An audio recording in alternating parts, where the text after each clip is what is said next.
Ayer Pedro Sánchez le dijo a todos los españoles que no era amigo, ni había sido amigo, ni tenía una relación de confianza con el señor Ábalos, a pesar de que todo...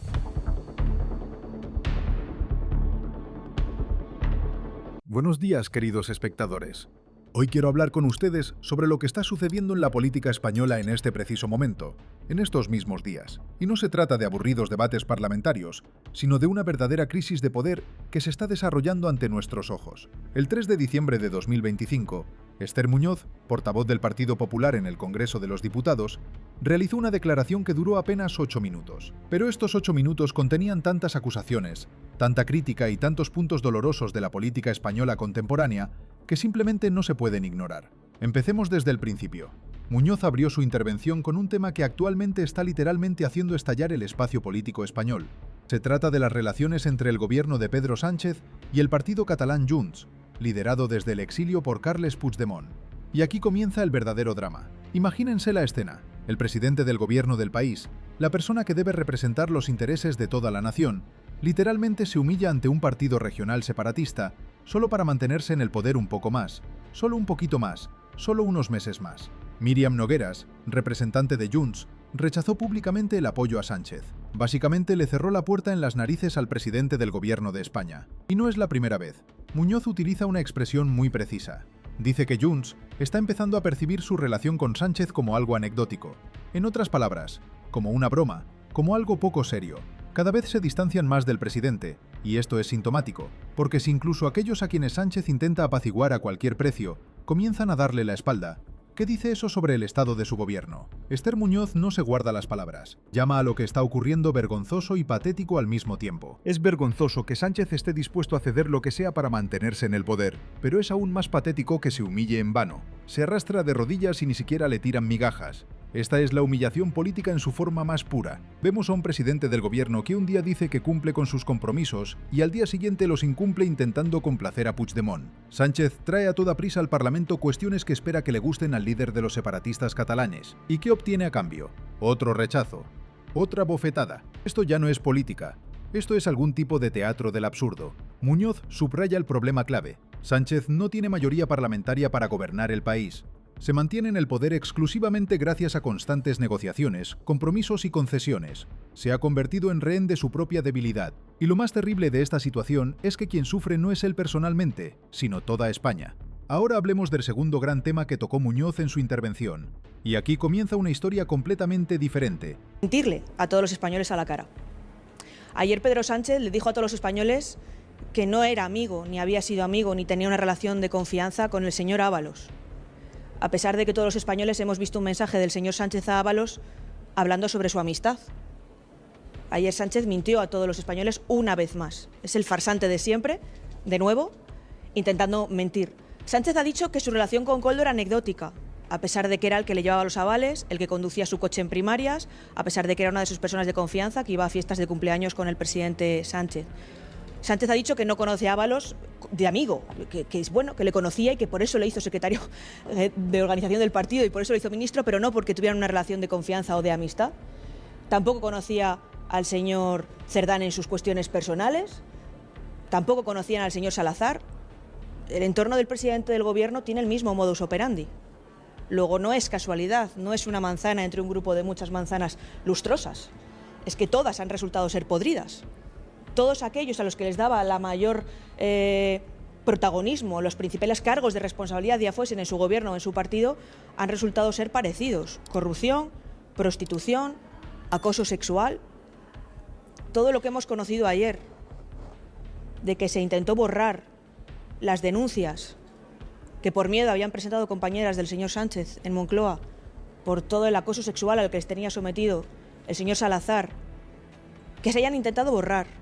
Ver a una ministra del Gobierno de España, después de conocer estas denuncias, comiendo con el señor Salazar. Que hoy sepamos que sigue trabajando para el PSC. Yo es que no tengo palabras para describir esto. No tengo palabras para describir, si yo viese a un compañero mío haciendo este tipo de cuestiones, generar miedo entre compañeras mías y yéndome... Una historia que afecta a personas reales, negocios reales y amenazas reales para la economía del país. Se trata de la crisis de la peste porcina africana en Cataluña. ¿Y saben qué es lo más sorprendente? Sánchez fue a Cataluña, dio una entrevista, apareció en público, pero no dijo ni una palabra sobre este problema, ni una sola palabra sobre la crisis que amenaza a uno de los sectores más importantes de la economía española. Déjenme explicar la magnitud del problema. La peste porcina africana no es simplemente un contratiempo veterinario, es una catástrofe para la industria porcina. Cuando la enfermedad se detecta en una región, se imponen inmediatamente restricciones severísimas al movimiento y venta de productos. Las exportaciones se detienen, los agricultores sufren pérdidas colosales. Y esto no solo afecta a Cataluña. Muñoz enumera las regiones que ahora están en estado de alerta: Aragón, Castilla y León, Andalucía, Extremadura, Castilla-La Mancha. Esta es una enorme parte de España. Son millones de personas cuyos empleos e ingresos dependen de la agricultura. Y el gobierno hace como si no pasara nada. Además, el presidente de Cataluña, Salvador Illa, está en México. No canceló su viaje. No regresó para dirigir personalmente la lucha contra la epidemia. Simplemente se fue, dejando que el problema se resuelva solo. Muñoz se indigna con razón. ¿Dónde está el sentido de responsabilidad? ¿Dónde está la comprensión de la gravedad de la situación? El Partido Popular, según Muñoz, mostró prudencia y no creó pánico antes de tiempo. Pero ahora, viendo la total inacción del gobierno central y la administración catalana, están dando la voz de alarma. Presentaron una iniciativa parlamentaria, exigieron la comparecencia del ministro de Agricultura, Luis Planas, en el Parlamento. Exigen acciones, no palabras. Y aquí Muñoz hace una observación muy importante. Habla del fanatismo y sectarismo climático que llevó a que en Cataluña se prohibiera la caza de jabalíes. Durante años, los conservadores advirtieron: si la población de jabalíes silvestres crece sin control, esto llevará a la desgracia. Y he aquí que llegó la desgracia. La peste porcina africana se propaga precisamente a través de los jabalíes silvestres. Ellos son los portadores de la enfermedad. Además, las concesiones del gobierno de Sánchez a las autoridades catalanas llevaron a que en Cataluña se redujera la presencia del Seprona, el Servicio de Protección de la Naturaleza de la Guardia Civil. Menos especialistas, menos control, más riesgos. Y ahora estamos cosechando los frutos de estos juegos políticos. Muñoz tiene toda la razón cuando dice que el gobierno tiene otras prioridades. Sánchez va a Cataluña no para resolver los problemas urgentes de los catalanes. Va allí para intentar negociar unos meses más en el poder. Necesita los votos de los diputados catalanes, no el bienestar de los agricultores catalanes. Y ahora pasamos al tercer y quizás más explosivo tema de la intervención de Esther Muñoz. Se trata de corrupción, mentiras y traición en el corazón mismo del poder español. Si salen adelante, hay cuestiones que Junts per Catalunya sí puede apoyar, como por ejemplo uno de los decretos que ayer se aprobó en el Consejo de Ministros. Sí, se aprueban nimiedades, pero leyes fundamentales para poder llevar a cabo una legislatura como los presupuestos generales del Estado, pues no se saca ni la senda de déficit, que es el primer paso. Por lo tanto, es evidente que la legislatura está bloqueada y que leyes fundamentales que tendrían que aprobarse para mejorar la calidad de vida de los ciudadanos, pues no se pueden aprobar porque Sánchez tuvo una mayoría para investir de investidura, pero no tuvo una mayoría para gobernar. Y lo estamos viendo, lo dijimos desde el principio y es a lo que estamos siendo sometidos. Portavoz, hablaba usted de bloqueo a nivel nacional. También estamos viendo bloqueos en algunas regiones. Se está poniendo Vox, entre comillas, algunos problemillas para aprobar los presupuestos en Baleares o en Aragón. ¿Vamos reservando nuevas fechas en el calendario para más elecciones? Pues mire, eso se lo tiene que preguntar a los presidentes autonómicos de esas comunidades autónomas porque son los que tienen... Muñoz acusa a Pedro Sánchez de haber mentido descaradamente en la cara de todos los españoles. Lo dice textualmente. Sánchez declaró que no era amigo de José Luis Ábalos, que no tenían una relación de confianza, pero todos los españoles vieron un mensaje del propio Sánchez dirigido a Ábalos en el que escribía sobre su amistad. Imaginen lo absurdo de la situación. Existe prueba escrita, existen las palabras del propio Sánchez en las que llama amigo a Ábalos. Y ahora, cuando Ábalos está en el centro de un escándalo de corrupción, Sánchez afirma que su relación era anecdótica. De nuevo esta palabra, anecdótica. Insignificante, sin importancia. Muñoz enumera con sarcasmo los hechos. Ábalos llevaba los avales electorales de Sánchez. Conducía su coche durante las primarias. Era una de las personas de mayor confianza. Asistía a cumpleaños junto con el presidente. ¿Y debemos creer que Sánchez no lo conocía como amigo? ¿Debemos creer que Sánchez lo hizo secretario general del partido y luego ministro, no porque confiara en él, sino simplemente así, sin más? Este no es un caso aislado. Muñoz menciona al señor Cerdán. Sánchez afirma que no lo conocía en cuestiones personales. Se menciona al señor Salazar. Y aquí la historia se vuelve aún más oscura. El entorno del presidente del gobierno demuestra el mismo modus operandi. No es casualidad, dice Muñoz. No es una manzana podrida entre muchas buenas. Todas las manzanas resultaron estar podridas. Todos aquellos a quienes Sánchez dio los puestos más importantes y el mayor poder, ya sea en el gobierno o en el partido, resultaron estar involucrados en escándalos, corrupción, prostitución, acoso sexual. Ayer se supo que en el aparato de Moncloa, en la residencia del presidente del gobierno, intentaron borrar las denuncias que por miedo habían presentado compañeras de Sánchez. Denuncias por acoso sexual por parte del señor Salazar. Las mujeres tenían miedo, trabajaban en el mismo edificio que el presidente del gobierno del país y temían ser perseguidas. ¿Y qué vemos? Una ministra del gobierno de España, tras conocer estas acusaciones, va a comer con Salazar, como si nada hubiera pasado, como si no hubiera denuncias, ni miedo, ni víctimas. Y hoy se sabe que Salazar sigue trabajando para el Partido Socialista de Cataluña. Muñoz dice que no tiene palabras para describir esto. Y la entiendo. ¿Cómo encontrar palabras para describir un comportamiento tan cínico, tan inhumano? Dice que si viera a un compañero suyo haciendo cosas así,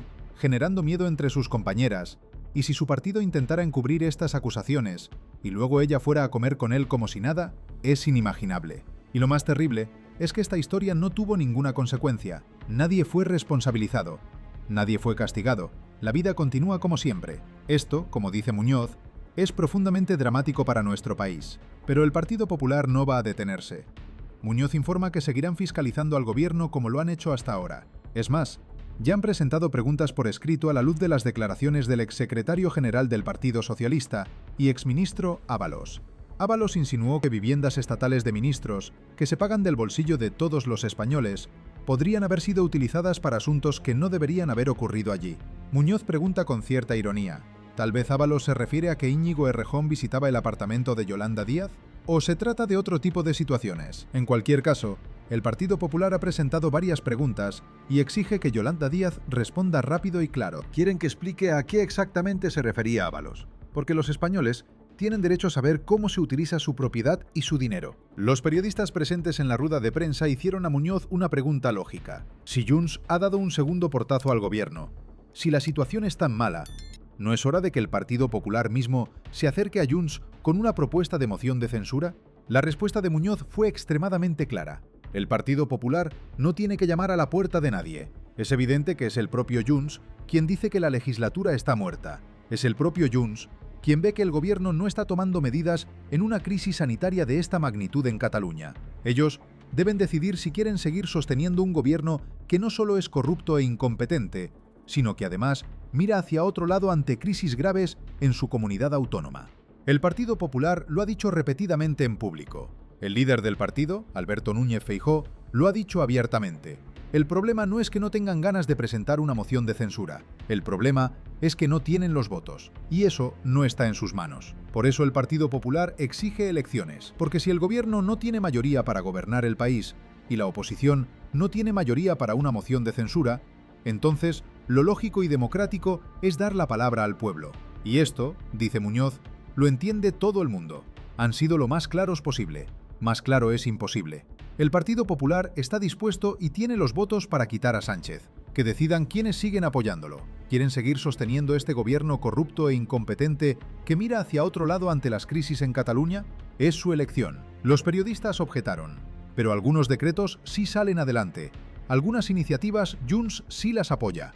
A lo que Muñoz respondió con mucha precisión. Sí, salen nimiedades. Pero las leyes fundamentales necesarias para llevar a cabo una legislatura completa, como los presupuestos del Estado, ni siquiera se presentan. Ni siquiera el primer paso, la senda de déficit, ha sido aprobada. Esta es una prueba clara de que la legislatura está bloqueada. Las leyes que deberían mejorar la calidad de vida de los ciudadanos no pueden ser aprobadas, porque Sánchez tuvo mayoría para la investidura, para obtener el puesto de presidente, pero no tiene mayoría para gobernar. El Partido Popular lo advirtió desde el principio, y ahora todo el país está viendo las consecuencias. La última pregunta se refería a la situación en las regiones. El partido Vox está creando problemas con la aprobación de presupuestos en Baleares y en Aragón. ¿No es hora de convocar nuevas elecciones también allí?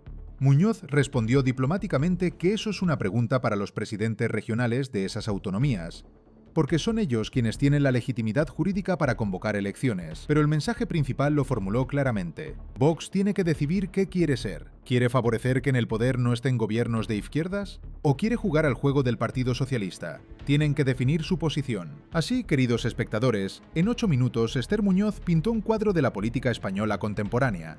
Un cuadro no muy agradable. Vemos a un presidente del gobierno que se humilla ante quienes luego lo rechazan de todos modos. Vemos un gobierno que ignora crisis reales en la economía y la agricultura. Vemos corrupción y escándalos sexuales en los más altos escalones del poder. Vemos mentiras e intentos de encubrir. Pero también vemos una oposición que no se calla, que hace preguntas incómodas, que exige respuestas, que está dispuesta a asumir la responsabilidad si surge esa oportunidad. ¿Qué pasará después con España? ¿Podrá Sánchez mantenerse en el poder continuando su danza política al borde del precipicio? ¿O llegará finalmente el momento en que incluso sus actuales aliados digan basta? El tiempo lo dirá. Suscríbete al canal y haz clic en la campana para no perderte noticias sobre cómo va nuestro país. Dale like si te gustó el contenido y deja tu opinión en los comentarios.